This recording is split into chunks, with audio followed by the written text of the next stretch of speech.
Okay, welcome everyone. We are here gathered this evening for the beautiful beginning of our Community Compassion Project. And what is the Community Compassion Project? It is a very simple local action, a local project that we are introducing to you and to our communities this summer. And it is in coordination with a wonderful person, Dr. Mitch Abrams, and myself, Monica, the Healing Muse, and in connection to you and to our communities, hopefully lots of places. Well, we'll see this happen this summer. So what is it?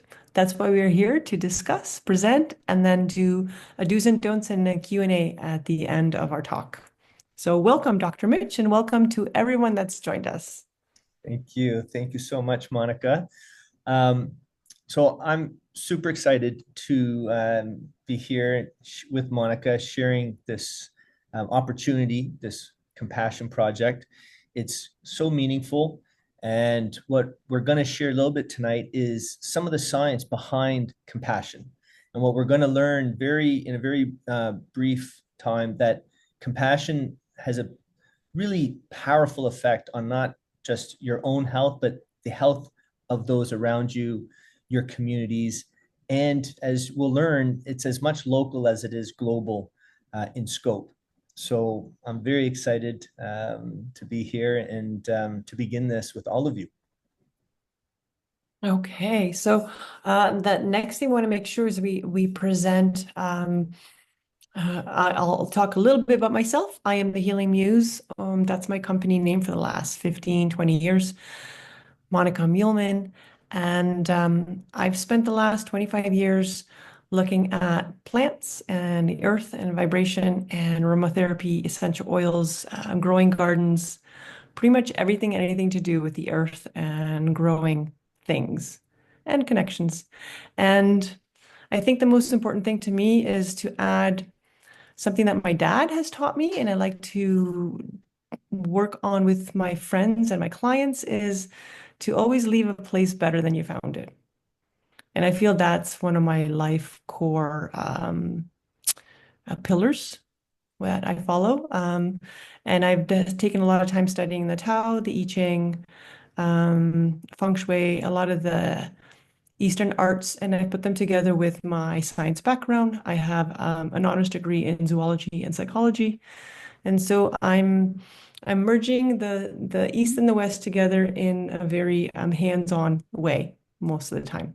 So that is my main background, and I would like to present Dr. Mitch. And can you please tell us a bit about who you are, where you came from, and what are you all about? Excellent. So I'm originally from the East Coast and of Canada, and my background is in medicine. I am a specialist in diagnostic imaging, so radiology, and I'll share a little bit when I'm presenting some of the science. But a bit of my work is very much focused on the science of compassion. I did a program through Stanford University called the Center for Compassion and Altruism Research and Education. And I'm on a mission to add more compassion in healthcare, in our communities, and to really understand the world through a new lens of human connection. Because the implications in healthcare for self-care, for patient care, but as well for our communities are just profound, as we're about to discuss. So that's me in a nutshell. And a great nutshell, I think. Okay. And then to continue gathering more fruits of our labor and summer harvest, let's go on to, we're going to talk about the program overview, summary or a brief of what this all is. And then I will talk about how the project actually started or worked and the details, and we'll move on from there. So let's Mm, I'll talk about the most simple basics. I had put together an experiment where I wanted to see what six flowers did with six different words and six different vases in my shop. I had an apothecary and I had a beautiful window space. So I put together vases and I put flowers in each one. and I had them sitting in the window, and I put a word in front of each flower, and I allowed people passing by. I said, and the sign in the window, just look at the word, say it to yourself out loud or quietly, and then say each word and move on. That was it. Um, and the results were very interesting, which we'll talk a little bit later about. But the whole premise of the experiment was very simple, easy, and I wanted people to engage with the window space. I wanted people to engage with my shop and the community, and I wanted to test to see if words do have power. Will words have any effect on the flowers? And so now what we've decided to do is to roll it out on a big community level locally and anywhere in the world that people join us and hear this, so that we can replicate it a few hundred times and see if there's any kind of semblance of certain words having one effect or another. So that is the summary of the project. So did you want me to touch more on about more details about the details of the project, or can we go on to the science? What I thought maybe we'll do is we'll talk a little bit about the science. Good. And if you could you just check to see? I think there's a few attendees in the room, and unfortunately, I don't have access I to. have 12 people already here participating, so that's Okay, great. I see everybody here, I think. I'll make sure that they're in here. Let's see. Good. Okay, perfect. I think everybody's in here. Yeah. excellent. So let me quickly. I'll switch over and I'll share my screen so that we can have.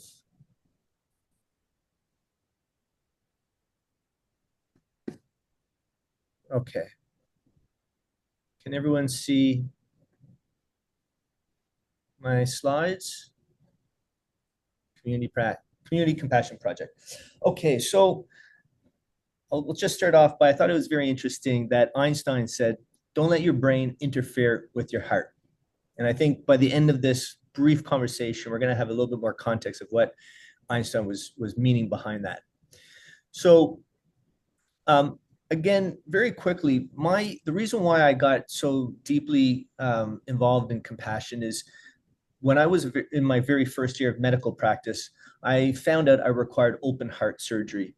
So doctor became patient, and I experienced our medical model from a very different side, a very different perspective. And once I returned back from work, I was appointed the chief of our department. So very quickly in my career, I experienced our entire healthcare model from the bottom up and the top down, and I realized that there's something fundamentally missing in not only how we study and define health and well-being, but also how we deliver it. And this really catapulted me in a very different direction in life.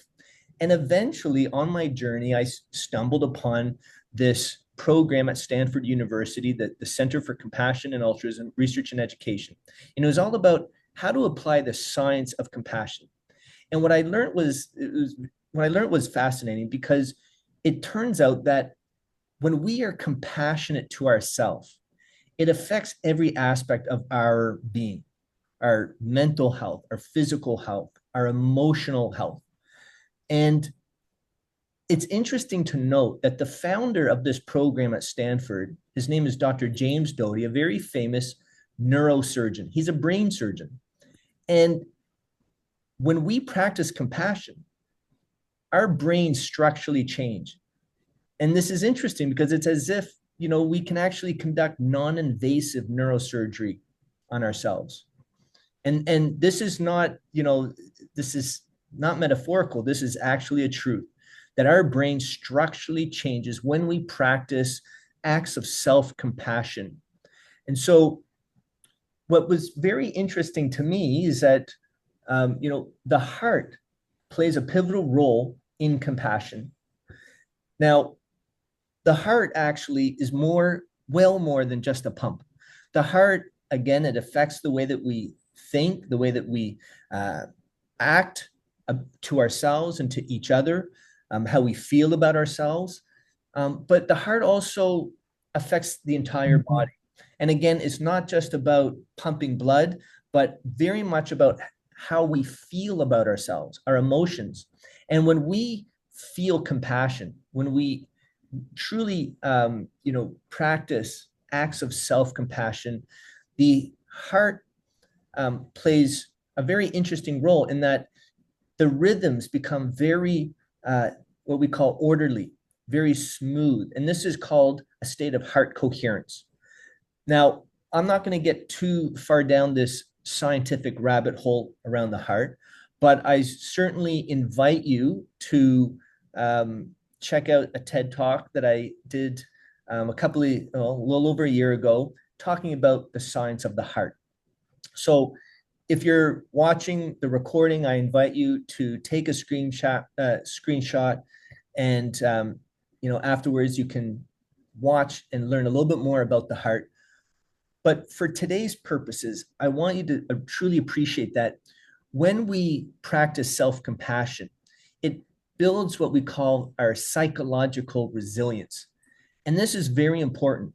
What I'm showing you now is a study that was recently published not so long ago. And it was a massive study. Over 10,000 people were studied and followed for over 12 years. And what they showed was that people who had a higher degree of psychological resilience had a 53% higher probability of surviving over that 12-year span. And this is compared to people who are, unable to self-regulate, who do not have that resilience, and we're not self-compassionate.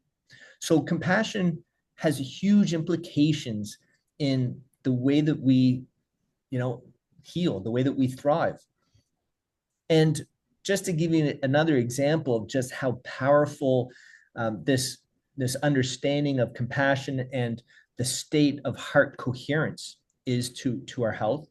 This was done in 2023. A peer-reviewed journal published this article where they studied the effects of heart coherence on individual health. And they realized that the more that people practiced these acts of compassion and cultivated what we call that state of heart coherence, the more that people practiced, there is a greater immunity to the SARS-CoV virus. And what's unique about this paper was that it wasn't just a correlation. They actually identified the exact protein that was being produced in our cells as a result of this act of compassion. So again, I can't stress enough just how powerful compassion actually is to our health. Now, what's interesting about compassion is that they say that compassion is like a muscle. The more that we practice compassion, the easier it is and the more effective that result is in the body.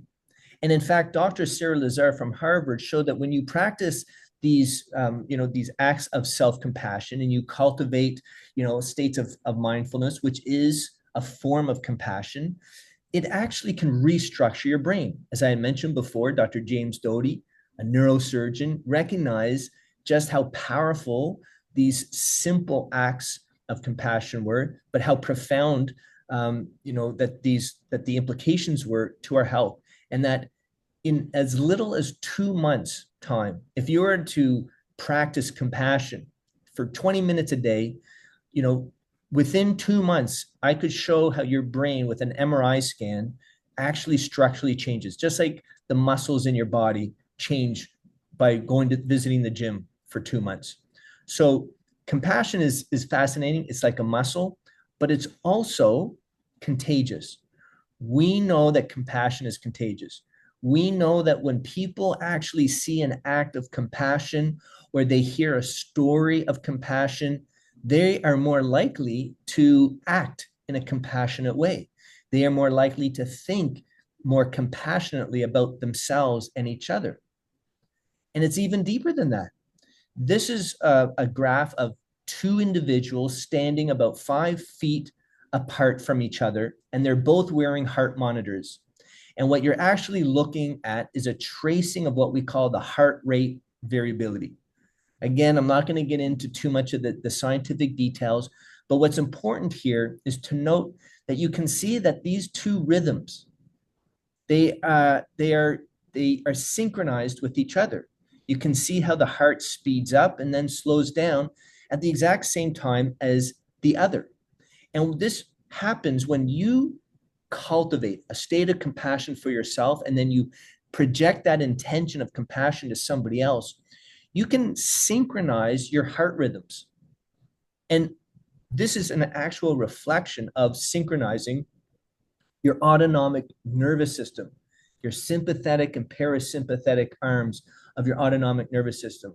So if you imagine a symphony of musicians and you hear that beautiful symphonic music, it's because all the musicians are, synchronized with each other. And when you are in a state of compassion and you project that emotion to others, you essentially become like a musician in this symphony of your community, of those around you. This has, again, significant implication to health and well-being. And in fact, the Journal of American Medical Association, they published an article that described that one 30-minute meeting with a patient before surgery, when an anesthetist, in fact, met with a patient before surgery for 30 minutes, not necessarily to talk about the surgery, but just simply to cultivate compassion and connection. It was shown to reduce opioid pain medication post-op by up to 50%. And there is a statistically significant reduction in hospital stay following surgery compared to people that did not receive compassion. And in fact, in another study, they showed that when people are in that physiologic synchronization and they're co-regulated with compassion, their pain perception decreases up to 50%. So again, compassion is huge when it comes to, again, your self-care, but also how we can help support those around us. If you're wondering, how does this work? Well, again, your heart plays this amazing role. It's not just a pump. Your heart is actually radiating a field of energy, a magnetic field. When you look at an electrocardiogram, that's an electric current running through the heart, and anything with electricity running through it also creates a magnetic field. So your heart is literally radiating a field of energy, and your sense of compassion, that emotion, is a rhythm. It's a frequency of energy that's radiating out into the world, and other people's hearts are receiving that information. They can feel your compassion. It's not coming from the brain, it's coming from your heart. So when you think about compassion, I want you to now to think about your heart. And this now begins to really lead into what we're going to do together. This flower project is really a way to help us recognize this energy that we're radiating from our hearts. Now, Dr. Masaru Emoto from Japan, he studied the effects of intention on water. And what they did was they actually had, petri dishes of water. They had groups of people talking to the water, different words. And it could be a positive word, it may be a nice word, or it could be a negative word, an aggressive word. And what they did was, once people spoke to that petri dish, they then would put it into a freezer. And at a certain point, they would look at the water just as it began to freeze, and they would look at it under a microscope, and they would look at the crystallization of the water. And you can see here that when the water was being spoken to in a positive term, like thank you or love and appreciation, the water crystals were beautiful. They were hexagonal, they were symmetric, like miniature snowflakes. When they were spoken to in a negative way, then the water crystal was very dysmorphic. It was not symmetrical. And this really begins to help us understand that the energy radiating from the heart can be and does influence the world around us. And Dr. Emoto's work, which actually has been replicated and verified in many ways, has been shown that, in fact, your intentions and thoughts can be recorded and demonstrated in water. And as a result of this, there have been many studies where plants have been used to study the effects of intention. Here's, one project that was done in a school. You can see the effects of a plant being bullied versus being praised. And, time and time again, we see these results. And so when I watched Monica's experiment, I just thought, wow, wouldn't it be amazing if we could help spread this exercise in our communities, in our schools, and really use it to bring about a meaningful conversation around compassion, the science of human connection. Now, we're not so much focusing on what the results are going to be. Yes, it will be nice. It'll be curiosity, wonderful to see the results. But again, the big objective here is let's start talking about the power of compassion. Now, before I end, one last thing I do want to share, because this conversation around compassion is not just about your health and about the people around you, but there's a global scope here, okay? I want to just briefly introduce you to a project called the Global Consciousness Project 2.0. This Global Consciousness Project was started in the late 80s by a Dr. Roger Nelson at Princeton University. And they wanted to see if people's thoughts and intention could actually affect the physical world. And so they use these little devices called random event generators, which are essentially like little mini computers, and they spit out zeros and ones randomly, like 100 times a second. And whatever you're going to get, a zero or a one, it's just random.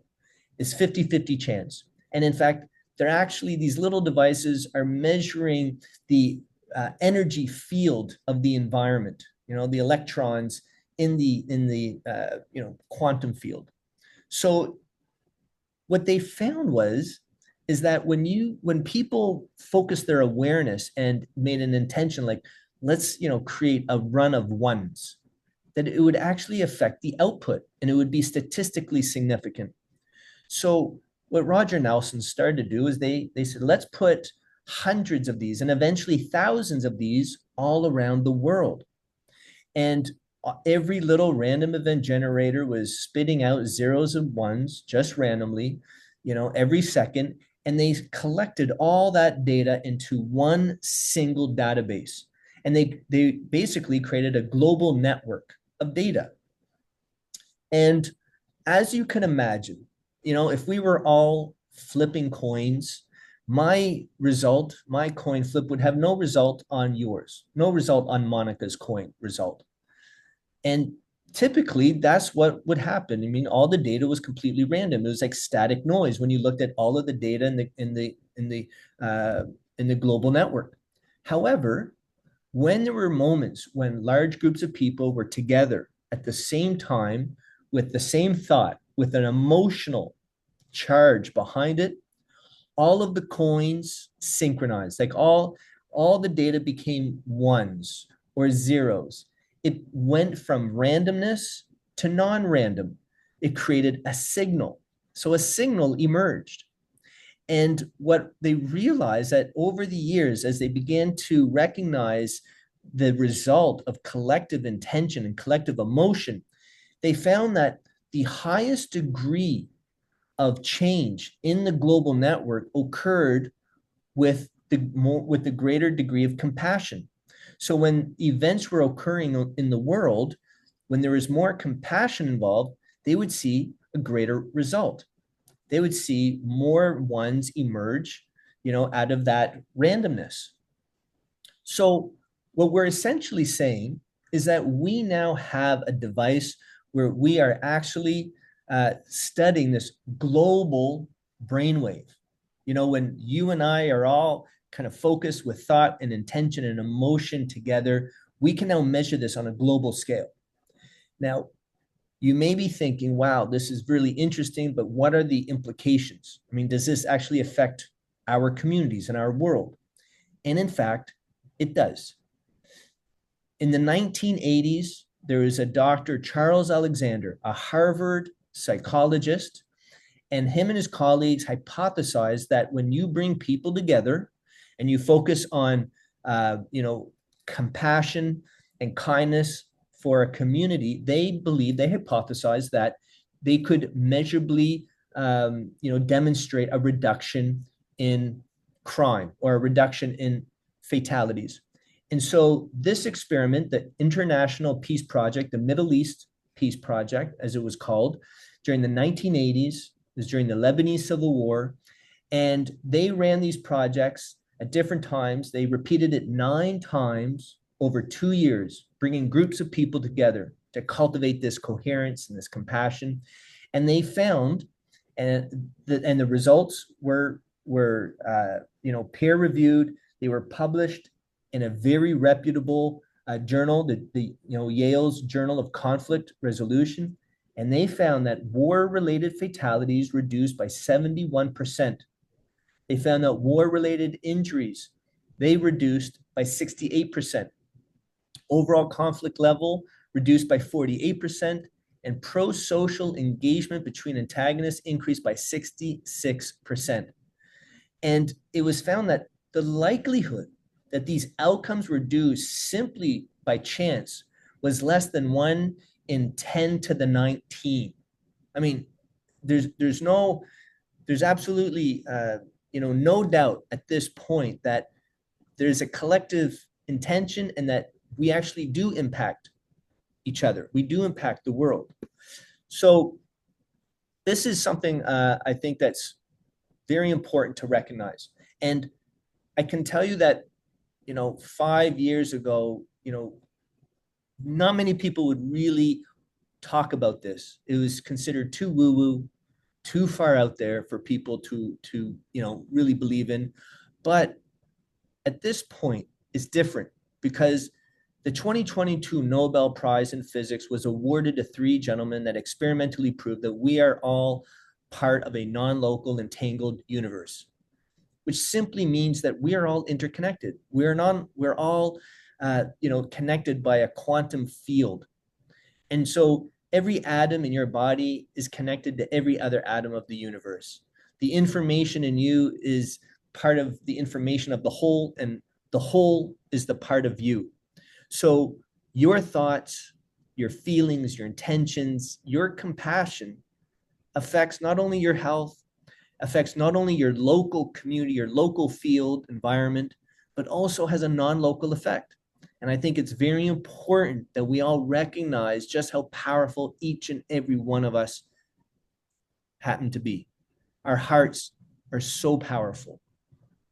So again, when you are in a state of compassion, you're creating a coherent field, this coherent energy, and you're feeding that energy into a field that we are all being influenced by. So this is my job. We look at the light of the atoms in your body. We're all beings of energy. So again, if this is something that sounds so out there and scientific, just keep in mind, imagine having to go back and explain an MRI to your grandparents. And so we're now at a time in our own evolution that we can begin to reframe our understanding of who we are and what we are, both individually and collectively. So through this project, we're going to explain and explore compassion in so many different ways. There's going to be plenty of opportunities for us to practice compassion. And just to say, every 6 p.m. Monday to Friday, there's free Zoom calls where people can now connect, and they are connecting, where we're practicing heart coherence, an act of self-compassion that will help self-regulate your mind, your body, regulate your nervous system. And at the same time, we're practicing it because we recognize our common humanity. And so this project is really the first step towards a more compassionate, more coherent world. And with that said, my friends, I'm going to stop. And I'm going to pass it on back to Monica. Okay, thank you, Dr. Mitch. And then write down any questions or put them into the chat if you think of things, because we have time to openly discuss any ideas that come to you. We'll have time for that after. We just have a few more things to present. I will talk a bit more about the experiment, and I would love to put together some of the concepts of what you presented, Dr. Mitch, and where we come from and where we're at.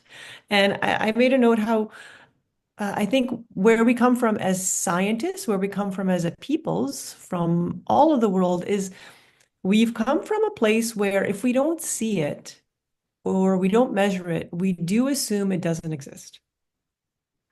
Until we go way, way back in time, a long, long time ago, when the ancient cultures did look to the stars and to the sun and to the earth and to the animals and to the plants for guidance, there's an in-between time where we thought if we can't measure it, it must not exist. And so this is where I'm going to bridge the gap between the science and the heartfelt connection to the earth and all that is. And the second concept I want to bring in is the whole global concept, so that a lot of times I hear people saying, oh, what can I do? I'm just one person. There's so many big things happening in this world. It's too much. It's overwhelming. So let's take two examples in nature. I love the Pando. The Pando is one of my favorite places in the world, and I'm going to go visit and document it. What is it? The Pando is approximately 80,000 aspen trees that have been found to be all connected. And it's actually one tree. And the tree sent out shoots. It's about 84,000 years old down in the Midwest in the United States. And when you walk through there, you are walking in one living organism that has 80,000 shoots. So that is a very global connection of trees and plants, all doing its thing, the one organism doing its thing on a very large scale, thousands of acres. So that's one example of how something can be very global, but it could be one. And then another example of that is how we know that forests talk to each other underground, chemically, biochemically. Trees talk from one end of the forest to the other. If there's a fire detected or if there's a change in the environment detected, a few thousand acres along, that information travels almost instantly through the bacteria underneath the forest floor to the other side and to all the other neighboring trees. So there's another huge global network that, okay, a tree could say, what can I do? I'm just one tree, but you're part of a coherent network, right? And so why not take it to the smallest level we can, our version of the atomic level, and we work with a single plant, a single flower that has been cut, that has been put in water. We've created our own environment, our own vessel, and we can explore to see what happens when we're in harmony or disharmony. And what do we mean by that? What do we mean if something's positive or negative? Like there's no such thing really as positive or negative. We just give meaning or connotations to these things. We give words to experiences. So there is some meaning associated with love, war, anger, peace, joy, fear. As soon as we hear those words, we have a certain feeling. We have a certain experience inside. Now, I think what's happened over the years is that we've forgotten that we have that experience. We've forgotten with a lot of the distractions over the last 100 years, 150 years, there's more to do, there's more distractions about us. We've forgotten to see and look within that we have that experience. Every time I say the word, I love my flowers, I love your flowers, or I hate the weather, you responded to that. You might not have noticed it, but your body, your ears, the processing happened. It happened in your nervous system. It happened in every cell in your body. And so this experiment is a very tiny, very local, small version of this experience. And to tie in one more concept is something very familiar and easy for all of us is that if we have pets, you have pets like dogs and cats, you have your own cat or dog or your neighbors, your friends, you're like, oh, I love Charlie, he's so sweet, or I love Pebble, she's adorable. And we have this coherence, we have this connection with our dogs, our pets, or our friends' dogs. Because we are tuned in, right? We allow ourselves to connect. And the same tuning in is in us with each other that happens. But again, we've forgotten to pay attention to it. We've forgotten to see it. perceive it and break it down, digest it, or absorb it and do something with it. Or we've been taught to ignore it. We've been taught to ignore the messaging. Just get the work done. Doesn't matter that you don't like Mary, or it doesn't matter that you're irritated with so and so. We've been taught to ignore it. So again, this experiment, this project is another lesson in, hey, let's pay attention. Let's pay attention to this word. How do I feel when I say this word? Does the flower feel anything? Do I care? Do I not care? Right? So this project is all about recreating, remembering these connections that are always there. They're always there. Like Dr. Mitch said, the heart coherence, all you have to do is tune in. All you have to do is center a bit and say, hey, okay, I'm in my heart. Things are happening. They're always happening, but they're happening more and they become more powerful. And you allow yourself to expand in a way, right? Of how big your reach, how far your reach goes. And so I want you to also remember from tonight the words that we like to use when we like something or appreciate something, like harmony. When we're in harmony, things flow. When we're in the flow, things get done. When we have coherence, things are understandable. They're workable. We can make sense of them. We can make sense of the word. We can make sense of the world. We can make sense of things around us. So there's not necessarily a positive or negative word, but there's a feeling or a vibration attached to each of these things. And so let's invite everyone we can think of that would like to play around with what words mean. What do they mean to us? What do they mean to the flower? Do they mean anything at all? Who knows? But let's invite everyone we can think of to set up this project, because it can be anywhere, right? It can be done at any time. And invites a dialogue. Like, it invites you to have something common, like breaking bread over dinner. Now we have a different kind of dialogue to break bread over compassion, or to share compassion with people with a common language. And it can be done over any kind of a format. It can be done through video, through a phone call, through photos, through chats. Anyway, so the whole details of this project is all about how to set it up so somebody can see it, so that you can share it with someone, so that it's accessible, and take photos, document it, send out notes, tweets, chats on Instagram, wherever you may find yourself, and start the dialogue, keep the conversation going. And then maybe I'll go over a little bit about Shall we share the video before? Yeah, let's go over the video, and then if there's any couple more things I wanted to add, and I think then we can go over to general ideas and questions. Sure, yeah, perfect. Here we go. So here we are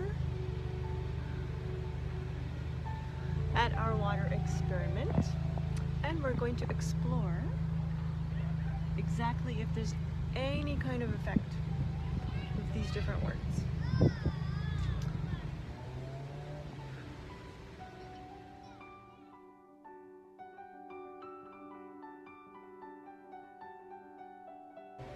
I mean, who knows? Your guess is as good as mine. I have no idea what's going to happen, but we're going to test it out and see. Stay tuned.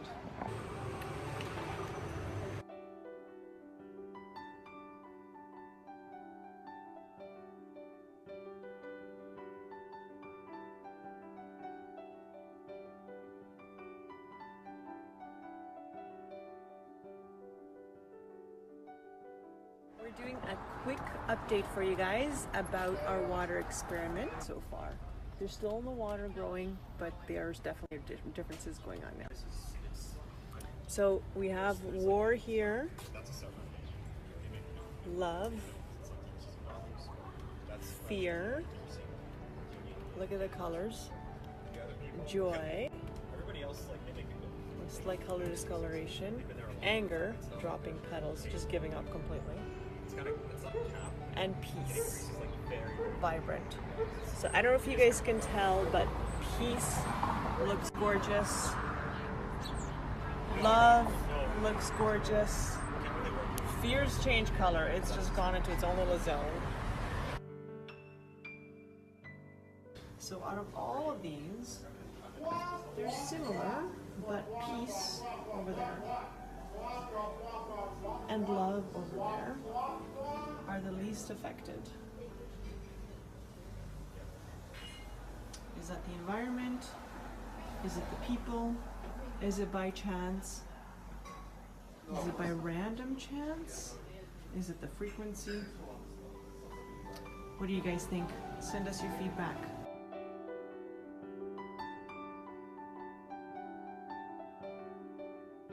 You can actually really see the differences. Peace is radiant. Love is radiant. Fear is in its own category altogether. Wars completely fallen apart. It's time to wrap up our water experiment. Anger gave up completely. What do you guys think? I think it was a successful experiment. Anger deservedly did poorly. Anger did too poorly. But then what did you think of the flowers? I think the flowers are beautiful. To me, it's different. I like it. What message does it tell you? It does me to be happy. That's right. Be happy. Don't be angry.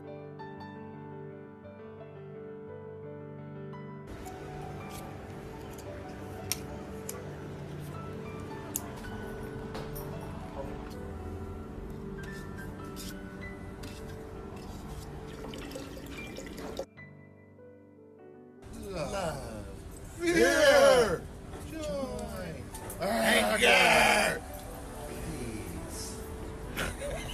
And that's how you do the water experiment. If you choose to duplicate this Dr. Emoto styled water vibration makes me laugh. experiment, please share your results with me, and I can add a link to your video on here as well.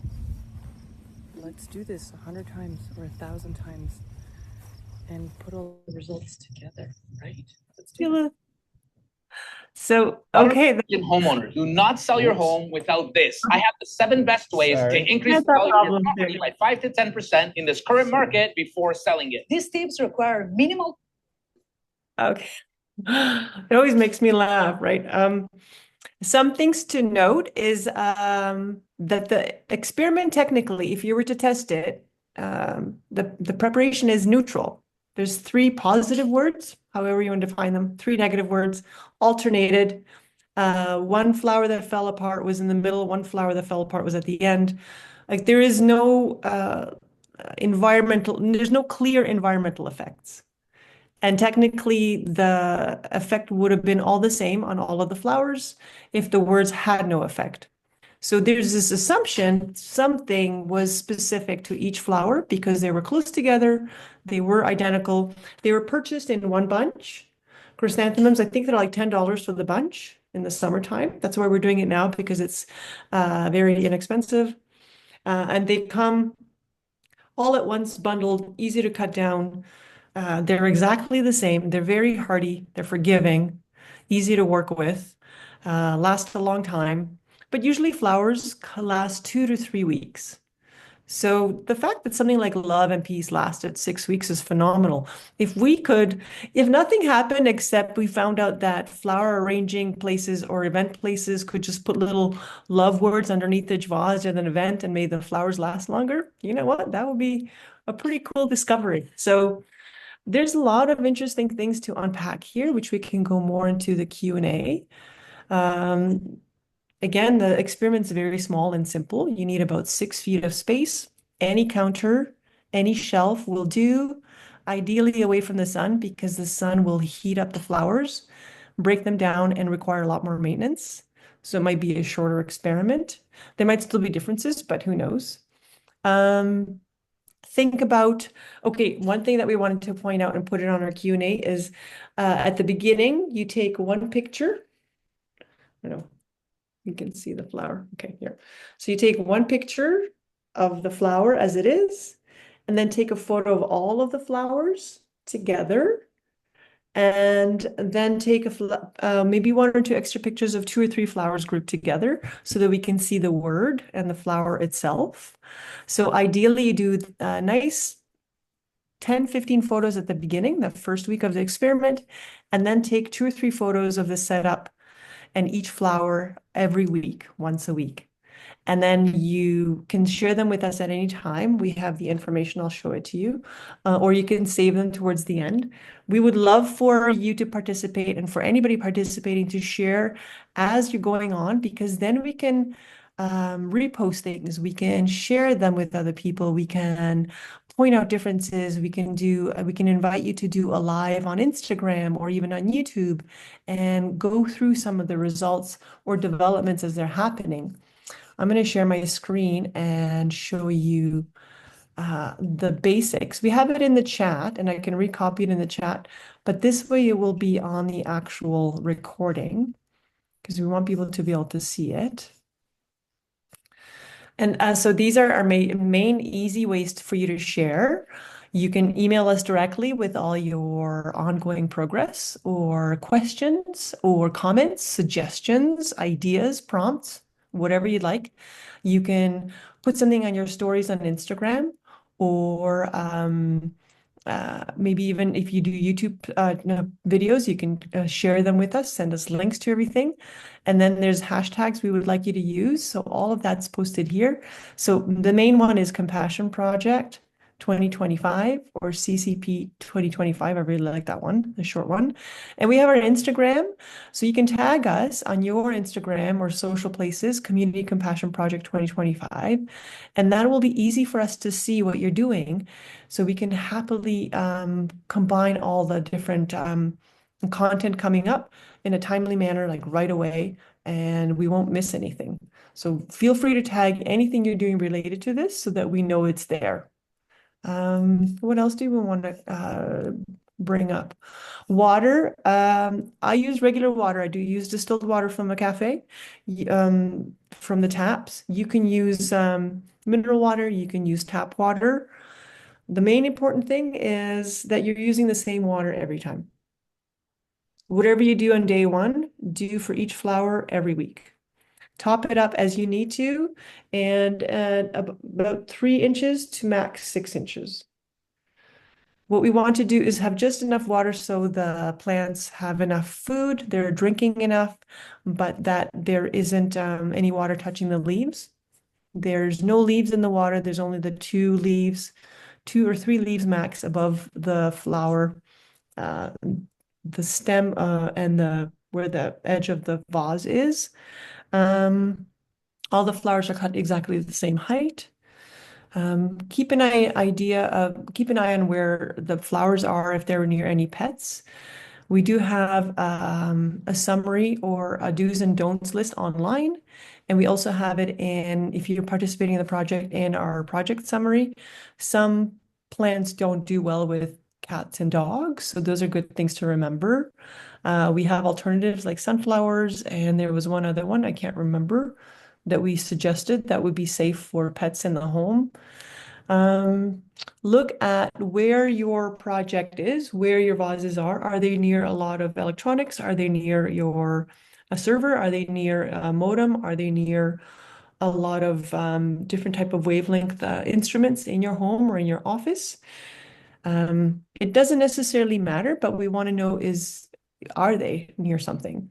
Because if they are in a neutral space with no electronics, there might be a different effect than if there's a lot of wavelengths from electronics moving through the area. We want to know if your flowers are going to be in an area with a lot of activity, a lot of hub, a lot of noise, a lot of talking, a lot of music, or is it quiet? Is there just one pet roaming around throughout the day, all day? Do you actively talk to the flowers? All of those things are anecdotal and fun, but can be points of interest and add to the conversation of saying, hey, I really like the way this person's flowers turned out, what they did. What did you do? So it's good to keep an eye and monitor what you're doing. What else? What else do we need to talk about? Just to add, so everything that Monica is sharing is found in the landing page. And once you register, you'll receive an email with this information. So everything will be laid out. You'll have it on your screen. It's very simple for the setup. And also, when you register, you'll also receive a very brief questionnaire. It'll take you like 2 minutes, and it will ask you these pertinent questions about electronic devices, things to keep in mind that will also help us, understand the environment of your setup. So that's just, something that you'll have access to. The information, the questionnaires will be there for you. And also, it's very easy to make the signs, the words for each plant, but we also have provided a Google Doc that you can access, you can print. So it's very simple. We have everything laid out. And if you are a business owner, then we also have provided a little sign that you can add to your window so that your customers walking by will have a QR code that they could use that will bring them back to the landing page. So it explains everything. Very simple. We really made it in a way that it's such low maintenance and very easy to set up. I think what's really important for us is we want you just to share your photos, share your videos, share conversations, either what you're having at home, what you may be having with your customers, what it's doing to your environment. And we'll also have opportunities to connect with many of you to talk about your experiences and your why. Why did you want to participate? What did you find happen in your family, in your environment, in your business? And I think what's really exciting is that we can begin to share each other's stories, share each other's whys, and to also share what compassion is doing in each other's lives and in our communities. I think, Monica, what do you think? I think we've got everything. There was a couple of questions. Yes, I recommend chrysanthemums because they are very hardy, long-lasting, and easy. And a lot of other beautiful flowers that are handy that we have, the sepals, the color parts tend to drop very easily. Whereas chrysanthemums are so sturdy, they can be manhandled a little bit and they'll probably last the longest. So you have the longest running time for your experiment. That would be the best recommendation. And I filled up the vases as needed every 3 or 4 days, depending on how warm it was in the shop. The cooler it is, the longer flowers will last. The hotter it is, the faster they'll break down. Doesn't matter what it is. Yeah, we have a question too. Wonder if the flowers themselves react to the words or the water responds and is accordingly influenced by the flowers. Exactly. There's so many different versions to do this experiment. So after we run this a few times with different places, there's a lot of offshoots to test, to actually start testing different effects. Is it the water? Is it the flowers, right? Is it the position? So yeah, good question. So we can open it up to Q&A, right?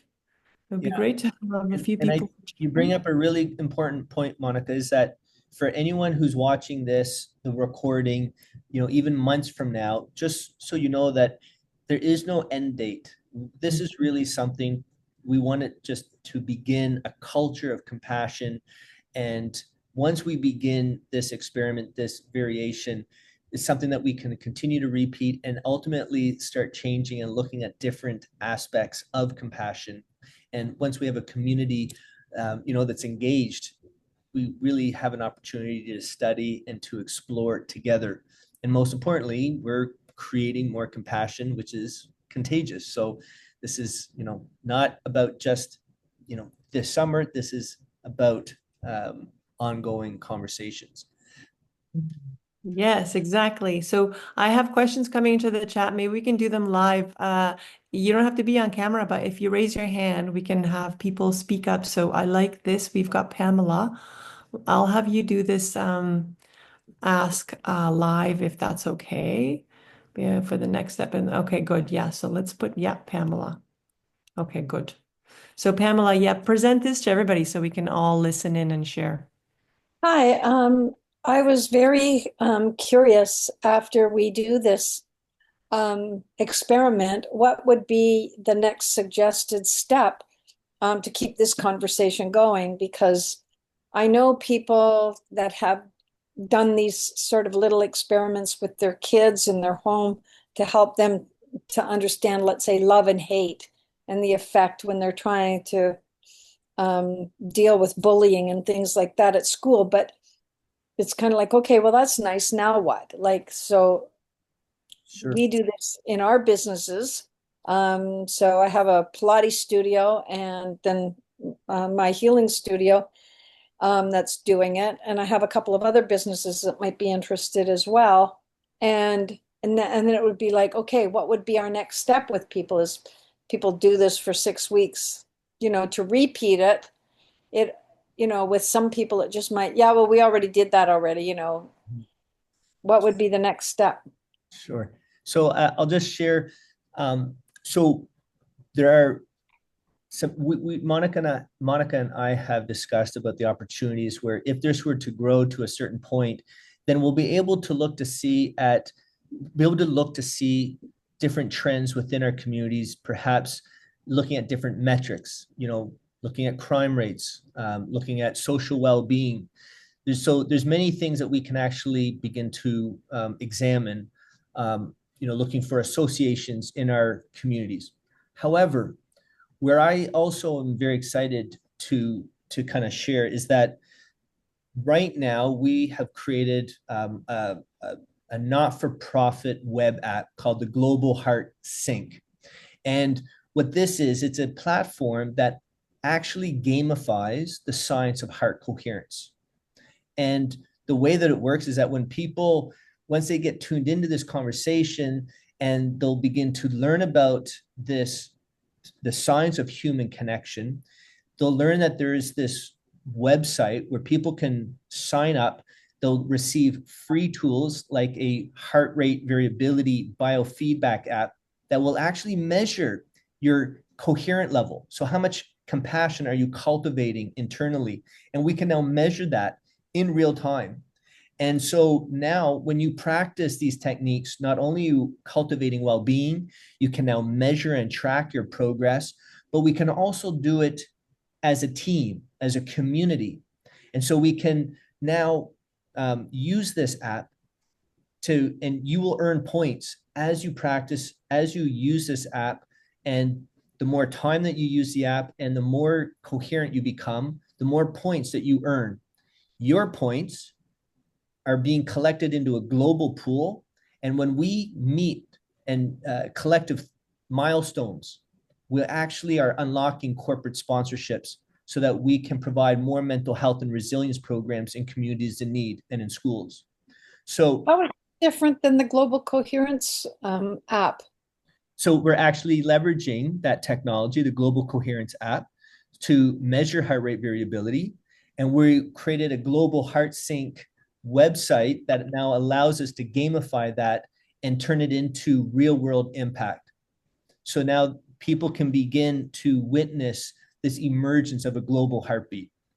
So this is what we're doing today with the Compassion Project, is really a baby step to get people tuned into this conversation, tuned into the science of heart coherence through compassion, and eventually lead us down this road where we can begin to witness a global heartbeat, and perhaps we can spark the heart of humanity.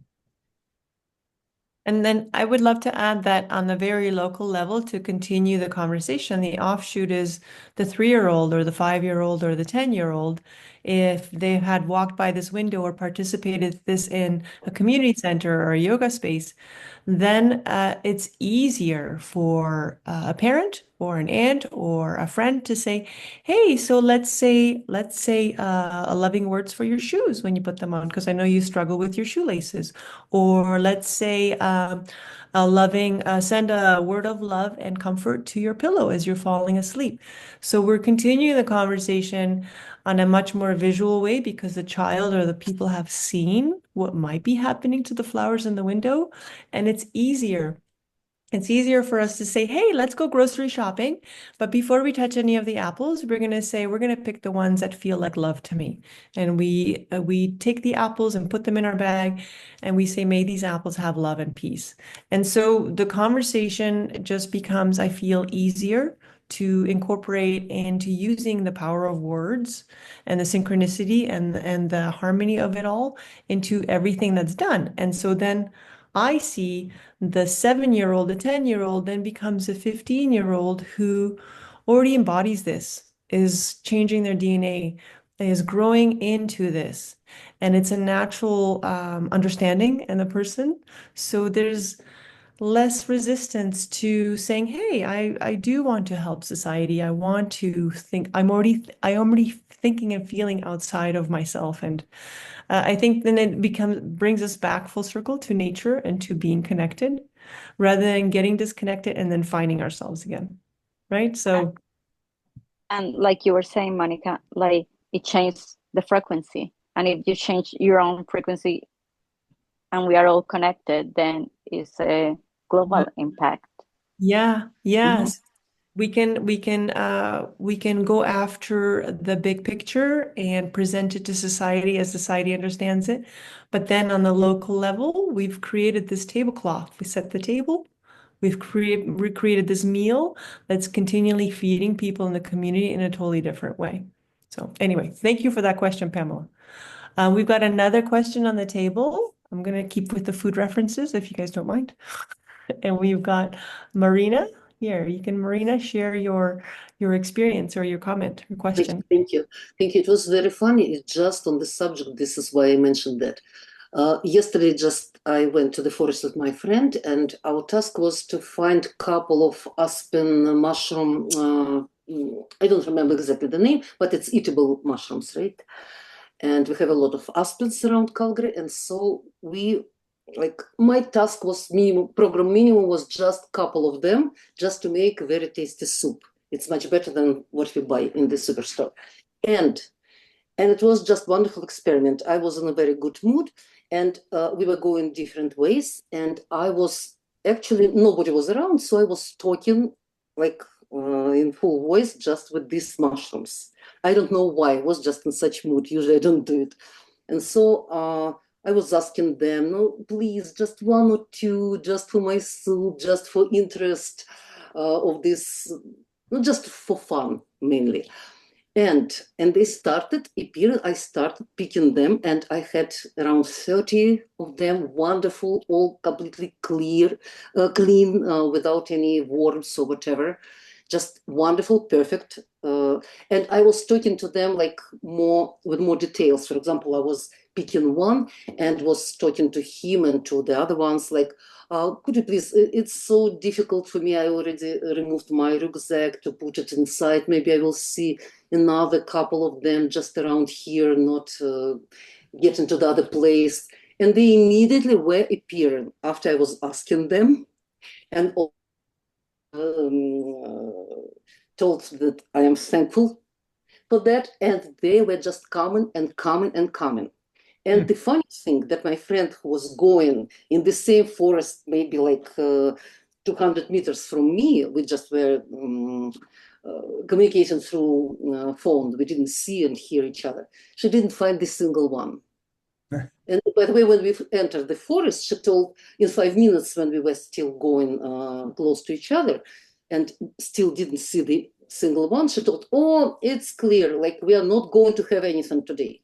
And I told her, no, don't tell this.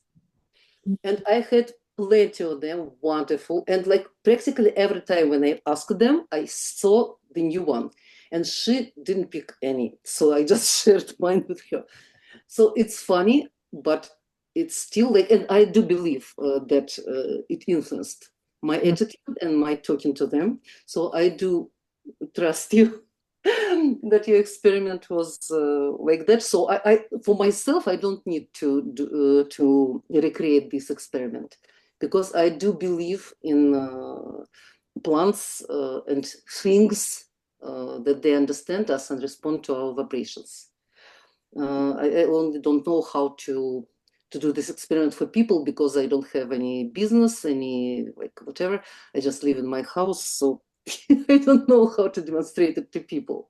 Just share Marina, it. Marina, yeah, I was gonna say that, but that's the idea that if the more of us do it and the more of us can share it online, then the more people is gonna become aware that it does have an impact in our surroundings and how everything works around us, how we talk, how we express to the flower, to the other persons, it does have an impact. Mhm. Mhm. Yeah. Okay. You know, Okay. it's there was a you know, Lily, you have a great point. There was a few years back, the water bucket, was it the ice bucket challenge or the water bucket challenge? Um, and you know, it was really just an opportunity to spread the word, just to do something together as a local and a global community that helps spread awareness. So, you know, these are simple acts that we can do together. We share our experiences, share our photos, and we'll get people interested, and we'll start to see it spread in schools, spread in homes, spread in businesses, community centers, and that's really, you know, what we're hoping for. We're bringing light to something we have known as humanity for a long time, and it's an opportunity for us to help people accept technology by acknowledging that we have a power, a connection as a human species to take care of the earth and to be connected. And it's through these kind of projects and networks that we are connected. And to honor the earth and to honor all the resources by talking to them, by playing around with them. I mean, I call this play. This is a fun thing to do so that there's no pressure. And it does invite more conversation and questions. So, yeah, the more people that play around with this project or different versions of it in the future means that we are listening and we're paying attention, right? Yeah, absolutely. I did see a question. I think Lily had a question about the water. Do you change or add water during the experiment? Yeah, you add the water as needed, depending on how your interior is, your space, every 3 or 4 days. Some places, if it's cool, maybe once a week, you need to top up the water. And the most important thing is top it up all the same level. So you're looking at the plants are all getting the same treatment at the same time, right? Just so that everything, you can eliminate as much variety or variance as possible. Yeah. I just wanted to add one more thing that I'd like to share with people because I remember listening to this from a native. I was doing this one retreat, and one of the, I think it was an Anishinaabe native, and I know a lot of native cultures do this all over the world. They have this intimate relationship with animals and like the frequency and the connection, it's all related. And he basically said, no animal, a human will see no animal unless they want you to see them. And it really stuck with me because when we're walking out in the woods or we're walking out, like you were just saying that you saw the mushrooms, Marina, how we assume that, oh, look what I saw. This is my experience. Of course, I'm in the woods. But no, a lot of these things have the ability to become vibrant, visible, or less visible, where animals have the ability to hide and be completely camouflaged. So when we see them, I think this project is helping us think about, oh, what am I connected to? What am I seeing? What am I perceiving? What am I missing? What am I not seeing? So I just wanted to add that in there because I think it's a beautiful way of looking at how I'm connected to the flowers, I'm connected to my food, I'm connected to my water, I'm connected to your smile. Like all of these things make a difference in our life. So anyway, just wanted to add that in there because it's another way of looking at things. Okay, Liliana said, when do we start? You can start tomorrow if you'd like, just let us know. You're welcome to start tomorrow, this week, next week. We're doing an official start on July 22nd because we're looking at 5 businesses to herald, to have as hallmark, to celebrate, and to do like a grand opening with, because then it gets a lot more traction. But you're welcome to start tomorrow, and we'll start sharing all of your progress, your photos, questions, whatever your experiences are on our Instagram, and we'll add it to the website as well. So anytime you wish, just try and do your best to run it for 6 weeks. Any other questions or comments? Well, and I would just say for everybody who's listening today and whenever you are tuning in, our Instagram at Community Compassion Project 2025. Check it out on Instagram, follow and like, and we're going to begin the conversation of compassion. Yeah, so if there's no other questions or comments, we thank everybody for joining. Uh, yeah. Is there more? I have one other question. Sorry, Monica. Yeah, go ahead. Is this meeting going to be available for sharing? Because it's a perfect vehicle to share with other businesses or other people that may be interested in joining this project. Yes, that's why we organize it so that we have access. We'll put this on YouTube, and we'll put also on another link so it can be maybe through Google Drive so it's easily accessible, and we'll have it all on the landing page. And then anybody that emails us, we can even send them the links by email. So it will be on the landing page. The links will be on the Instagram, on our social page, and then we'll be able to send it to whoever just wants to communicate by email as well. Perfect. Thank you. You're welcome. Okay, I guess that's it. That's all we have. I would say happy growing, happy heart coherence, happy sharing and connecting to everyone. Thank you, Monica. Thank you, Dr. Mitch. Thank you. Thank you, everyone, for joining, taking your time. Thank you for tuning in, and thank you for. Really, there's no way there hasn't. Say what? Hi, Shoshana. Hello. All right, go ahead. Go ahead. Hey, Shoshana. Hi. I wanted to thank you very much for this very comprehensive thing and say I really look forward to it. That's all. Thank you. Thank you so much. Thank you. Okay, well, you guys have a good night. Thank you for joining, and we'll see you online and in person, many of you.